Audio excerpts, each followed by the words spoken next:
Muito bem, senhoras e senhores, aqui o professor Jadowski, seu professor de Física, e continuando a sequência de energias, vamos lá hoje falar de energia potencial elástica. Nós já falamos sobre energia cinética e vimos suas características, já falamos de energia potencial gravitacional e também de sua relação com o trabalho, e hoje é dia de falar de energia potencial elástica. Mas queria lembrar para vocês um primeiro conceito geral, como eu fiz das outras vezes, de que energia é a capacidade de realizar trabalho. Já sabemos que essa frase não diz grandes coisas, né? Mas a energia está ligada com a possibilidade de fazer. E aqui é importante esse lance da possibilidade, porque eu quero bem que você tenha a diferença de energia cinética para potencial. Cinética mostra o corpo em movimento, suas características, né, de inércia, sua massa e de velocidade. E a energia potencial é a energia do posso. Então a gente viu lá na energia potencial gravitacional que por causa da posição, da altura em que eu tinha um corpo, lá naquela altura não havíamos feito nada, não tínhamos aí soltado o corpo nem nada, mas eu sei que eu podia. E que quando eu liberasse o corpo daquela posição, ele ia perdendo altura e ganhando velocidade. Ele ia transformando essa energia armazenada em energia cinética. Então hoje a gente vai ter um processo muito parecido, porque a gente vai realizar trabalho transformando energia guardada em cinética, uma energia guardada na mola. Uma energia potencial elástica. E aí, assim, das equações a gente aprendeu a ver e tirar informações, né? Lá da energia cinética, por exemplo, mv²/2, eu vi que os carros que andavam com mais velocidade necessitavam mais energia, por isso gastavam mais gasolina. Ou, numa mesma faixa de velocidade, carros grandes, carros de grande massa, também tinham grande energia cinética, o que requisitava um grande gasto de gasolina. A energia gravitacional, energia potencial gravitacional, me dizia, mgh, que quanto mais altura, mais energia eu tinha disponível para transformar em movimento na hora de uma queda. E na energia potencial elástica eu vou falar do tipo de elástico e do quanto eu deformo ele. Cara, você deve lembrar de ter passado por essa experiência aqui, né? Quando você estava na escola, se você não fazia, você sofria com isso. Só tinham esses dois atores. Ou era o cara fazendo, ou era o cara tomando paulada, sofrendo com esses pedacinhos de papel. Então a gente tinha lá aquele elástico de dinheiro, fazia aí, né, uma espécie de funda, bodoque e sei lá que outro sinônimo tem, essas coisas de jogar pedra, né? Só que a gente não jogava pedra, a gente jogava papelzinho. Só que, velho, era um papelzinho tão dobrado, aquilo era tão duro que parecia uma pedra. Então a gente engatava esse papelzinho aqui no elástico, você deve lembrar, e fazia assim, né? Puxava para soltar aquele papel nos amiguinhos. É muito doido, porque você está sentado aí, você está me olhando pela tela do celular, do computador, da televisão, sei lá onde é que você está olhando, mas na hora que eu fiz assim com o elástico, botei o papelzinho e puxei, você aí desse lado deve ter feito assim, ó. E nem tem nada aqui na minha mão, e muito menos não tem chance disso atravessar a tela e chegar até você. Mas o trauma desse negócio é uma coisa impressionante. E isso está intimamente ligado com o que a gente está discutindo. Porque você já sabe a paulada que dá, o movimento, a velocidade que isso aqui adquire quando eu solto e libero ele da mola. E aí olha a história do poço. Quando eu puxei e fiquei aqui segurando, eu estou com essa energia aqui, armazenada, disponível, mas armazenada. A hora que eu soltar é que eu vou transformar, aí trabalho, né? Eu vou transformar a energia potencial em energia cinética. Aí eu vou ter um trabalho, uma transformação de energia guardada em energia em movimento, energia cinética. E aí você viu, neste brinquedinho, que se eu puxo um pouquinho, você faz... Se eu puxo um monte, você faz... Quanto mais eu puxo, mais com medo, mais você se protege. Porque quanto mais eu puxo, mais energia acumulada. Lembra de força elétrica? A gente viu forças, a gente viu que existia uma força da mola, lei de Hooke, que era F igual a Kx. Então, X, deformação da mola. quanto mais eu x, quanto mais eu deformo, mais força eu vou aplicar nesse pedacinho de papel. Mais força no deslocamento é mais trabalho, é mais energia transferida, beleza? Então, x é a deformação. Quanto mais eu deformar, eu sei que mais e mais força, mais e mais energia guardada poderão se transformar em energia cinética. Isso aqui é da minha época, né? O meu filho está tentando me ensinar, eu tenho dificuldade, mas ele está tentando me ensinar a fazer essa arminha, que a gente joga a borracha, né? Então você pega o elástico, passa no dedo, em volta aqui do primeiro quirodátilo e vai lá pro quinto. E aí quando você solta esse dedinho, a mola que está esticada, que está distendida, se desprende e sai aí na direção dos amiguinhos. Esse aqui me pareceu menos doloroso do que esse me pareceu mais bonitinho. Esse aqui você pode fazer também, bota lá, tira foto, faz vídeo, põe no TikTok, bota os vídeos na internet, escreve lá a hashtag arminha de elástico Jadosky, hashtag Jadosky arminha de dedinho. Não põe que isso vai pegar mal. Não põe, vai aparecer outra coisa, não é bom. Então vamos deixar essa arma para depois. Mas o x, então, eu já sei que é a deformação, e o k. O k é a constante da mola. Essa constante fala sobre a dureza da mola, a rigidez da mola. Quanto maior o k, pensa no F igual a kx. Quanto maior o k, para o mesmo x mais F. Então, quanto maior a constante elástica da mola, mais força eu tenho que fazer por metro de deformação. Então elas são mais duras, são mais rígidas. Em compensação, quanto mais dura a mola, se eu deformo, mais energia eu tenho acumulado ali. Aquelas molas malucas, sabe? Aquela que desce degrau assim, você puxa aquela mola e solta, não tem grandes coisas, porque o K dela é baixíssimo. E se o K dela é muito baixo, eu não tenho muita energia disponível, então, naquele sistema. Beleza? Muito bem.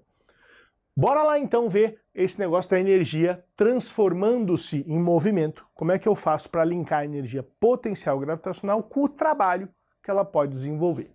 Então coloquei para vocês aqui o desenho de uma mola, essa molinha com K de 5.000 newtons por metro, essa é a constante lá, isso vem de fábrica, e eu vou pegar esta mola, que está aqui na posição original, e deformá-la, comprimi-la 20 centímetros. E vou soltar. Então o que acontece quando eu deformo ela 20 centímetros, estou com a mola enlouquecida aqui, uma energia presa, represada, e eu vou soltar. Vou transformar essa energia potencial elástica em energia cinética. Mas eu vou te mostrar vários caminhos para a gente chegar à mesma conclusão. A gente já não sabe que trabalho é a transformação de um tipo de energia em outro? Então, posso fazer trabalho ou por transformação de energia ou por força de deslocamento cosseno do ângulo. Então vamos lá, por aqui. Quanto é a força? Ah, a força é kx 5.000 vezes 0,2. Não. Aí agora você tem que ter um cuidado diferente de outros momentos, de que a força elástica não é uma força constante. Se a força elástica é dada pela lei de Hooke como kx, quanto mais x, mais força. Só que quando eu solto o corpo, esse x vai diminuindo, essa deformação vai diminuindo. Com menos deformação, cada vez menos força. Então ele não faz uma força constante do início ao fim do empurrão. Ele começa fazendo uma força muito intensa e essa força vai caindo.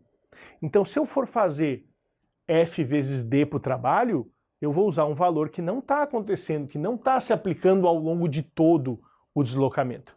Beleza? Então, a força vai aumentando à medida que deforma e vai diminuindo à medida que desdeforma. Então, como é que eu vou fazer o trabalho se a força é variável? Se a força fosse constante, força e deslocamento, o trabalho era F vezes D. Mas aqui a força é variável. Você viu o que eu fiz antes? Força F vezes D. Era a área desse retângulo, não é isso? Então, se eu fizer a área deste gráfico, eu vou chegar no mesmo lugar. Então, base vezes a altura sobre 2 vai dar o trabalho desta força elástica, que é uma força variável. Vamos fazer? Temos aqui uma força de 1000 newtons, né? Kx, 5.000 vezes 0,2 em metros, bonitinho. E aí eu tenho 1000 newtons. E temos aí um x, uma deformação de 0,2 metros. Vamos fazer a área? É um triângulo? Base vezes altura sobre 2. Então, base 0,2, altura 1000 sobre 2. Chegamos aqui na informação de que esta força, enquanto empurra, enquanto desdeforma essa mola, vai conseguir um trabalho de 100 joules. 100 joules de energia que era potencial e que se transformou em energia cinética. Então, 100 joules de energia transformada nesse processo da mola empurrar o corpo. 100 joules de energia que viraram cinética. E aí eu posso calcular a velocidade. mv² sobre 2 valem 100 joules. A massa é 2 kg, corta aqui, v² igual a 100, a velocidade vai ser 10 metros por segundo. Tranquilo? Do nosso trabalho, força de deslocamento. Só que aqui eu tenho que lembrar que eu não posso usar a F, porque a força não é constante. Mas tenho que usar o trabalho, mesmo conceito, só que através da área desse gráfico. Muito bem. Então a gente já sabe que a área desse gráfico deu 100 joules. Mas eu quero te mostrar outro caminho para a gente tirar a mesma conclusão. Eu não disse desde o início que a energia potencial elástica eu ia transformar em energia cinética? Então olha lá. Energia potencial elástica, Kx² sobre 2. Energia cinética, mv² sobre 2.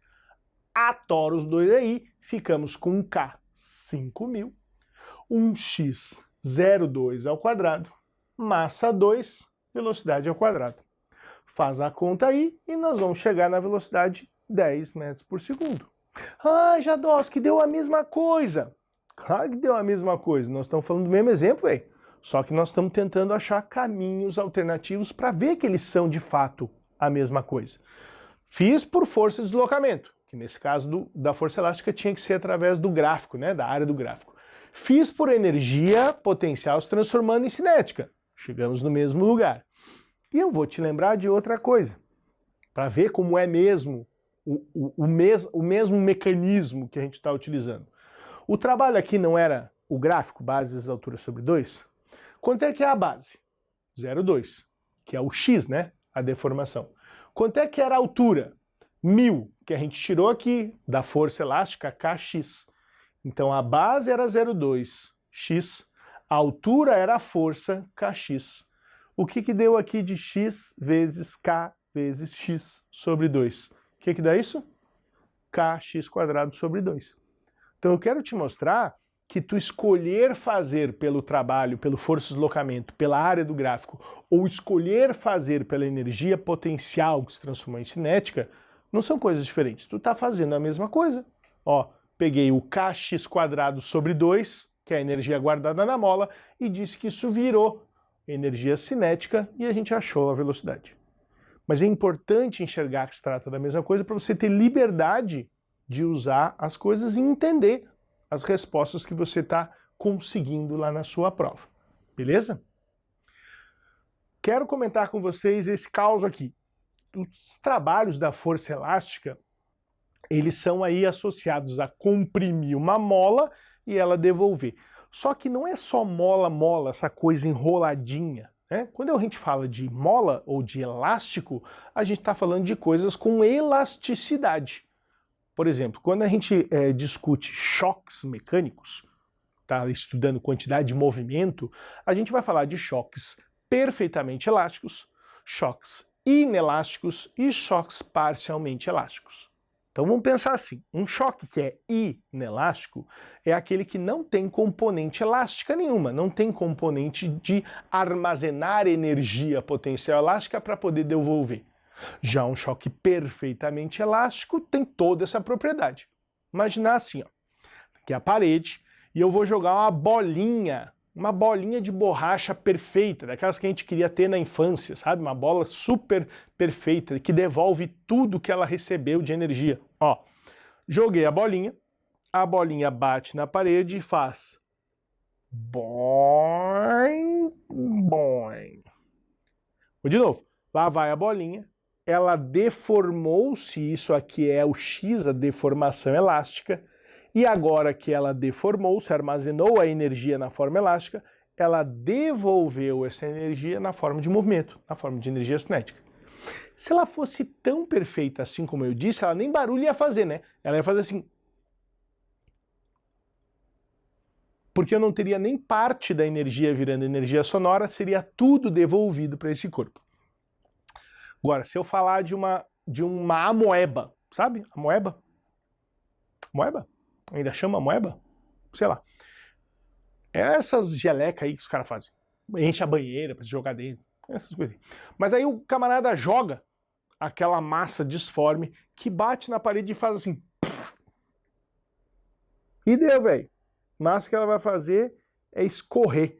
Então, quando a gente joga uma coisa dessas que se deforma toda e não retorna, não retoma a posição, a forma original, quer dizer que ela não tem nada de elástico, ela dissipou, ela liberou toda a energia e não recuperou, não devolveu nada.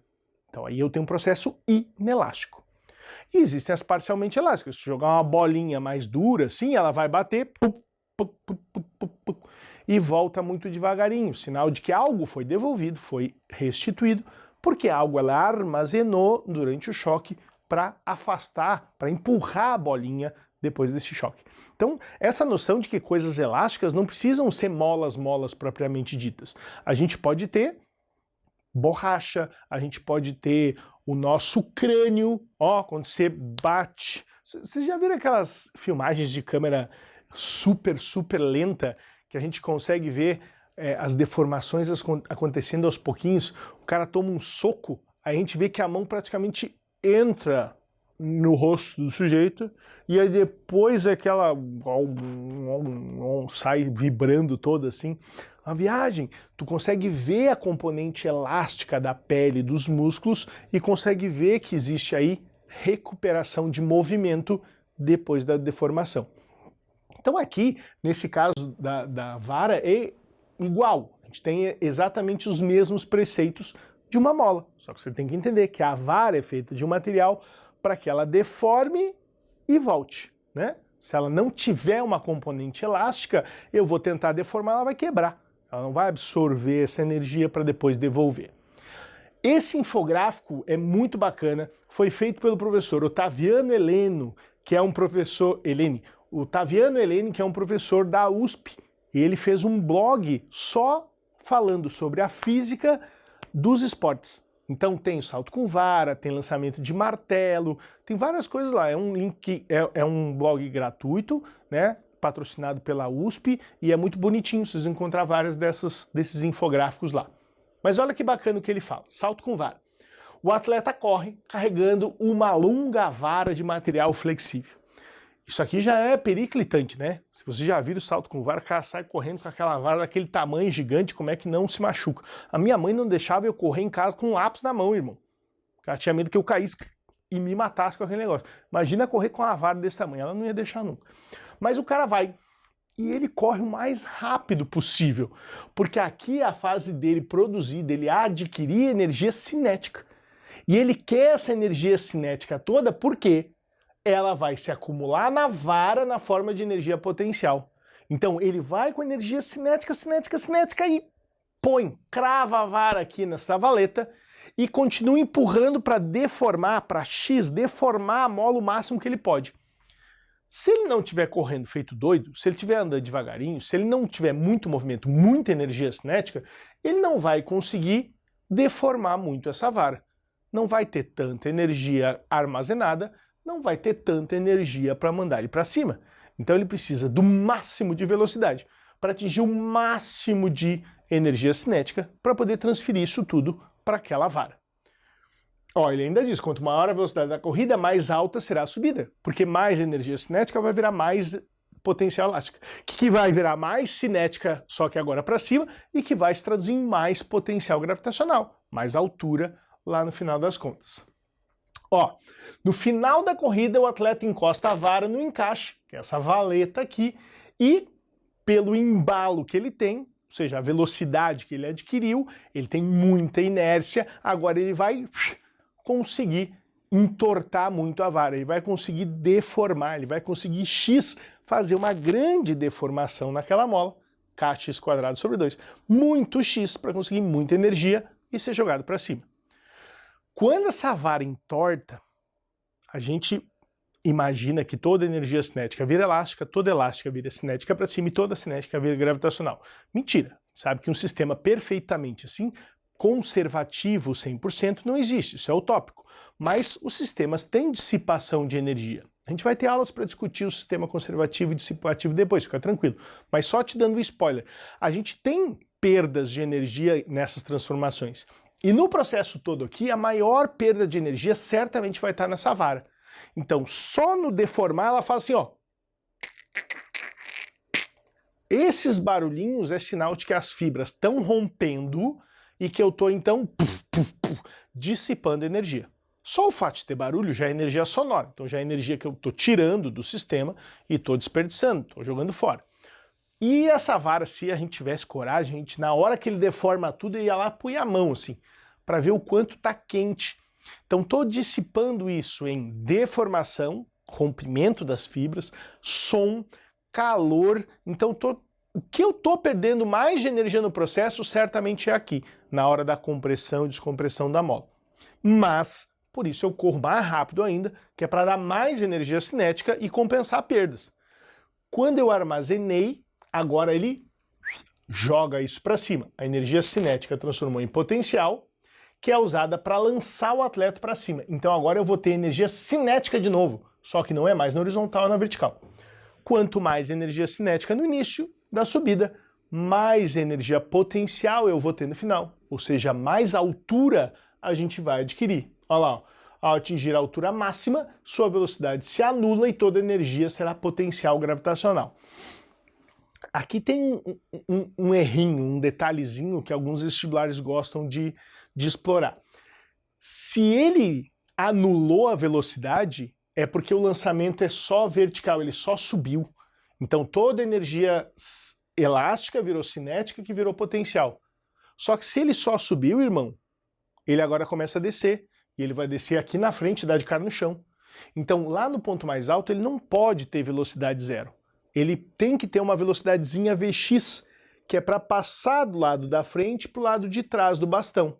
Senão ele não ultrapassou, ele não cumpriu a tarefa lá da prova olímpica dele.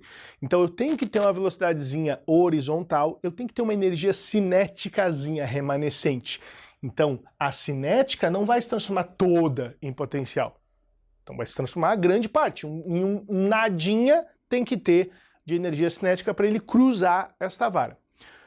Alguns exercícios, poucos, fazem esse preciosismo. A maioria diz, considere que toda energia cinética ou que toda energia elástica se transforma em gravitacional. Aí tu assume que foi tudo só para efeitos de cálculo, para ter mais ou menos uma ideia. Mas fica com isso na cabeça, que no fundo, não dá para transformar toda a energia cinética em gravitacional, senão ele foi e ele vai voltar, vai morrer empalado na vara que está ainda ali na frente do mecanismo. Mas vamos lá, passou. E aí, considerando as transformações de energia cinética no final da corrida até gravitacional, quando a altura máxima é atingida, pode-se estimar a altura do salto. Isso é importante. Eu não preciso fazer cinética, transforma em potencial, descubro o X, aí potencial transforma em cinética, descubra a velocidade de lançamento, e de cinética vira gravitacional na altura mais alta. Se eu estou supondo um sistema conservativo, se eu tinha 1000 joules de cinético, virou 1000 joules de elástico, que virou 1000 joules de cinético para cima, que virou 1000 joules de potencial lá no final. Então posso falar quanto eu tenho de cinética do início e dizer que tudo, se o exercício permitir, vai se transformar em energia cinética no final, em energia potencial no final. Aí a velocidade dele vai me dizer simplesmente quanto que é a altura que ele vai atingir do outro lado. Mas hoje fica ligado com esse lance da mola, que a vara desse material sintético faz aí uma flexão e ela consegue recuperar a posição normal. Isso é, nessa recuperação, um devolver a energia armazenada nessa flexão. Então isso funciona muito bem como o X da nossa mola, para a gente entender os processos armazenados em estruturas potencialmente elásticas, que têm coisas a devolver, voltando a se transformar em energia cinética. Beleza? Baita exemplo, não tente isso em casa, pelo amor de Deus, eu acho isso perigosíssimo. Procure aí um treinador credenciado para você poder começar a se distribuir aí no meio dessa arte. Beleza? Tchau para vocês, galera.